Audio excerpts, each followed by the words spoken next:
Assalamualaikum warahmatullahi wabarakatuh.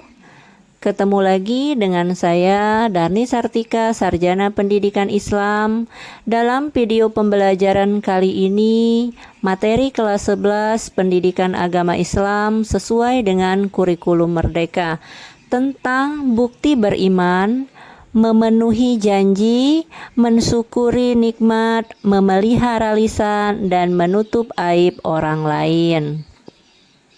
Pembahasan materi pada kali ini, bukti beriman, memenuhi janji, mensyukuri nikmat, memelihara lisan, dan menutup aib orang lain. Kita akan membahas satu persatu. Yang pertama, memenuhi janji. Padanan kata janji dalam bahasa Arab adalah akad.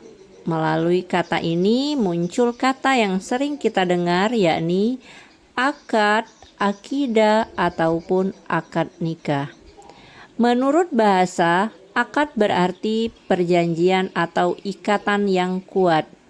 Jadi, memenuhi janji merupakan kewajiban dan menjadi tanda orang itu beriman atau tidak.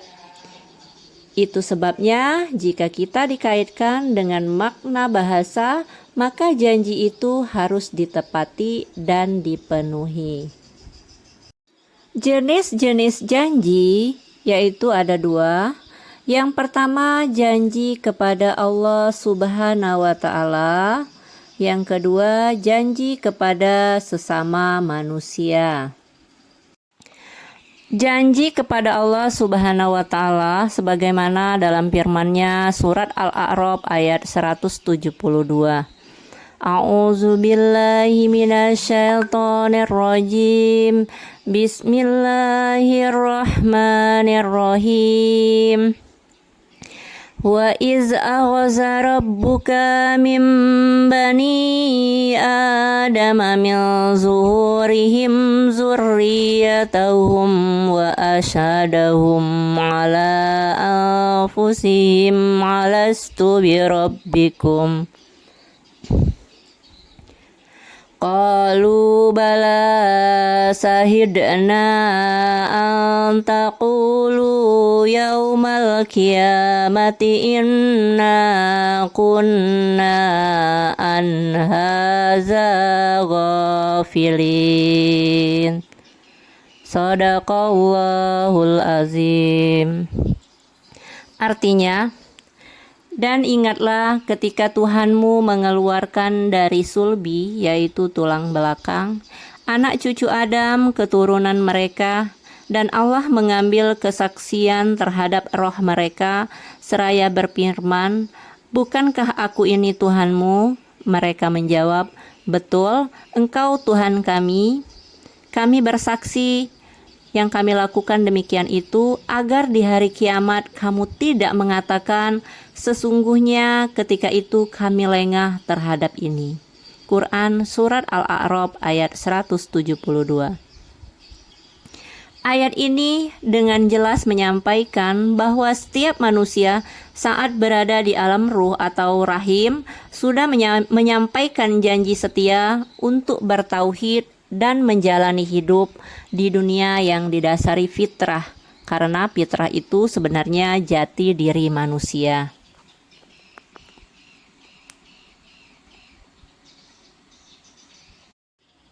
Adapun janji kepada sesama manusia, janji kepada manusia adalah janji-janji yang sudah dibuat dan disepakati baik sebagai pribadi maupun dengan lembaga atau pihak lain. Melalui janji-janji ini adalah reputasi dan nama baik dipertaruhkan. Sekali atau beberapa kali janji tidak ditepati, tanggung jawab sendiri akibatnya. Sulit sekali menumbuhkan kepercayaan jika orang atau pihak lain sudah pernah dicederai atau dilukai akibat janji yang tidak ditepati. Manfaat memenuhi janji diantaranya yang pertama, mendapatkan predikat sebagai muttaqin dan menjadi sebab tergapainya sifat muttaqin. Penjelasannya Quran Surat Ali Imran ayat 76. Kedua, menjadi sebab datangnya keberhasilan, keamanan dan ketentraman, serta jauh adanya konflik dan perselisihan. Yang ketiga, menghindari pertumpahan darah dan terjaga dari mengambil hak orang lain, baik dari pihak muslim ataupun non-muslim. Dijelaskan dalam Quran Surat Al-Anfal ayat 72. Yang keempat, dapat menghapus kesalahan dan menjadi sebab dimasukkannya ke dalam surga. Quran Surat Al-Baqarah ayat 40 dan Quran Surat Al-Maidah ayat 12. Materi yang kedua yaitu mensyukuri nikmat. Syukur menurut bahasa berarti membuka atau menampakkan. Lawan dari kata syukur adalah kufur yang berarti menutup dan menyembunyikan.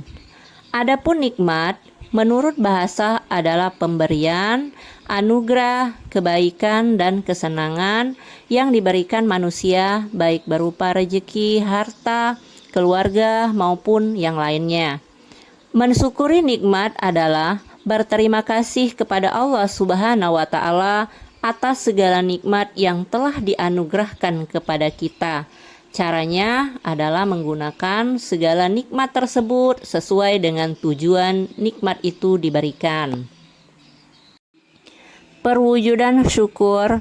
Pribadi yang bersyukur kepada Allah Subhanahu wa Ta'ala ditandai dengan kepuasan hati atas segala nikmat yang diterima. Dilanjutkan dengan lisan yang selalu mengucapkan syukur, misalnya banyak-banyak mengucapkan hamdalah. Kemudian nikmat tersebut diwujudkan dan difungsikan oleh anggota tubuhnya dalam ketaatan hanya kepada Allah Subhanahu wa Ta'ala. Imam Al-Ghazali membagi syukur itu menjadi 3 bagian, yaitu ilmu, hal atau keadaan, dan amal atau perbuatan. Melalui ilmunya, seseorang menyadari bahwa segala nikmat yang diterima itu semata-mata berasal dari Allah Subhanahu wa Ta'ala. Keadaannya menyatakan kegembiraan.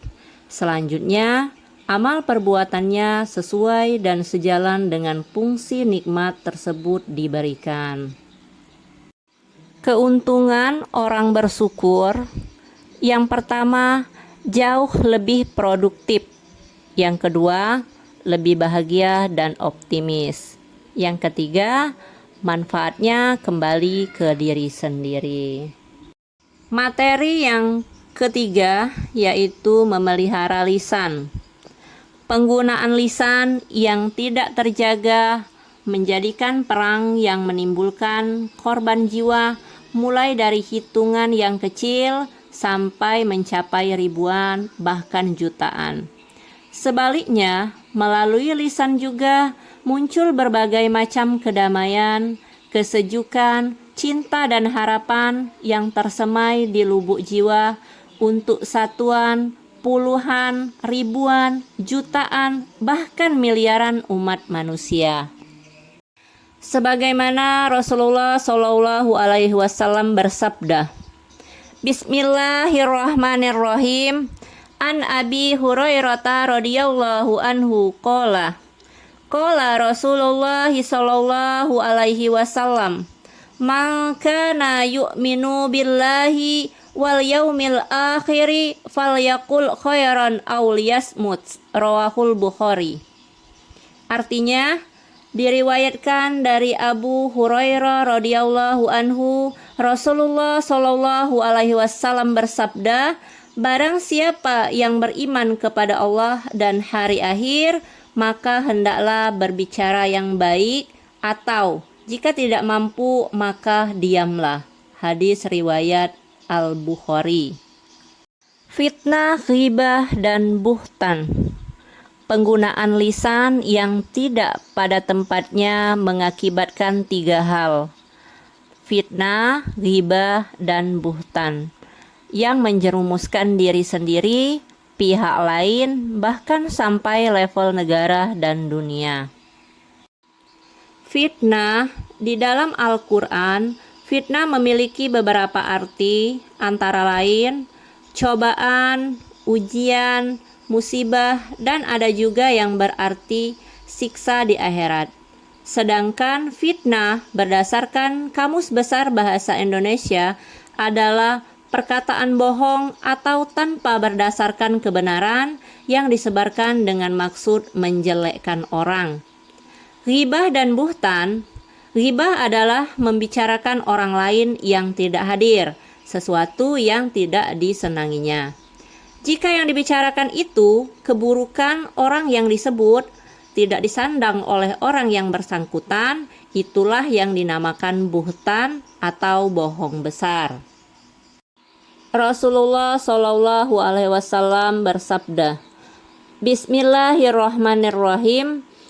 An Abi Hurairah anna Rasulullah Shallallahu Alaihi Wasallam qala Atadaru namal ghibatu qalu Allah wa rasuluhu a'lamu qala zikruka aghaka bima yakrahu kila afara'aita in kana fi akhi ma aqulu qala in kana fihi ma taqulu faqad tabatahu wa illam yakun fihi faqad bahatta.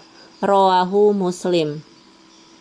Artinya, diriwayatkan dari Abi Hurairah, sesungguhnya Rasulullah Shallallahu Alaihi Wasallam bersabda, tahukah kalian apa itu ghibah? Para sahabat menjawab, Allah dan Rasulnya lebih tahu. Rasul menjawab, kamu menyebut saudaramu sesuatu yang tidak disukainya. Lalu para sahabat bertanya, bagaimana jika yang disebutkan itu benar?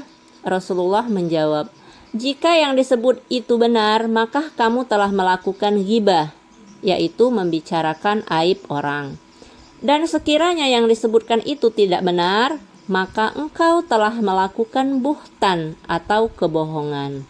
Hadis riwayat Muslim. Adapun petunjuk menjaga lisan, diantaranya menjauhi kebiasaan berkata bohong dan tidak bermanfaat.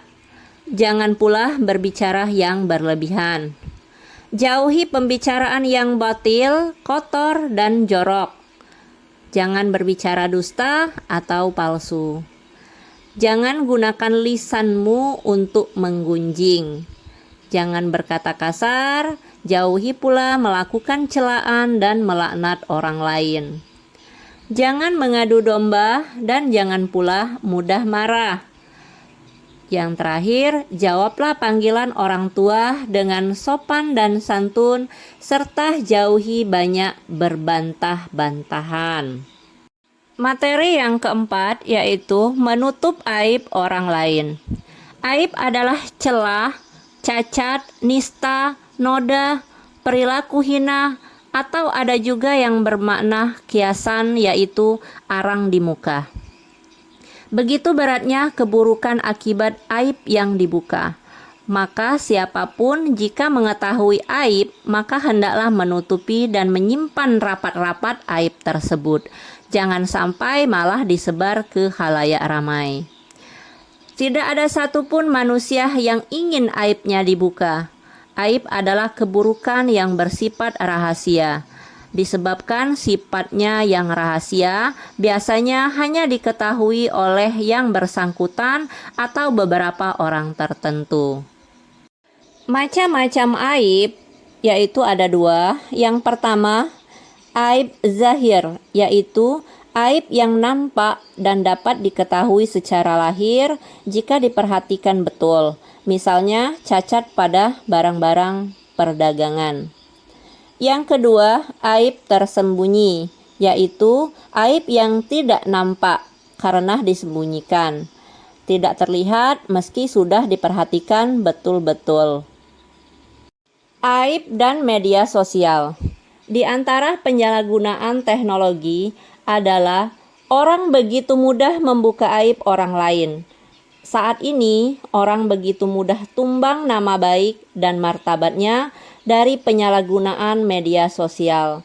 baik dari WhatsApp, Twitter, Instagram, maupun Facebook, Telegram, bahkan blog. Aib itu harus ditutupi. Jangan mudah menggerakkan jari yang dikaitkan dengan media sosial. Teliti dan selektiflah dalam menerima informasi. Jika itu benar, share. Sebaliknya, jika tidak benar, maka jangan di-share. Rasulullah Shallallahu Alaihi Wasallam bersabda, Bismillahirrahmanirrahim. An Abi Hurairah qala Rasulullah Shallallahu Alaihi Wasallam, man sataro ala muslimin satarahullahu fid dunya wal akhirah. Rawahu Muslim. Artinya, dari Abu Hurairah berkata, Rasulullah Shallallahu Alaihi Wasallam bersabda, barang siapa menutup aib saudaranya di dunia, maka Allah akan menutup aibnya di dunia dan di akhirat. Hadis riwayat Muslim. Itulah materi tentang bab 2 kelas 11 sesuai dengan kurikulum Merdeka tentang bukti iman, memenuhi janji, mensyukuri nikmat, memelihara lisan, dan menutup aib orang lain. Cukup sekian video pembelajaran kita hari ini. Terima kasih, semoga bermanfaat. Wassalamualaikum warahmatullahi wabarakatuh.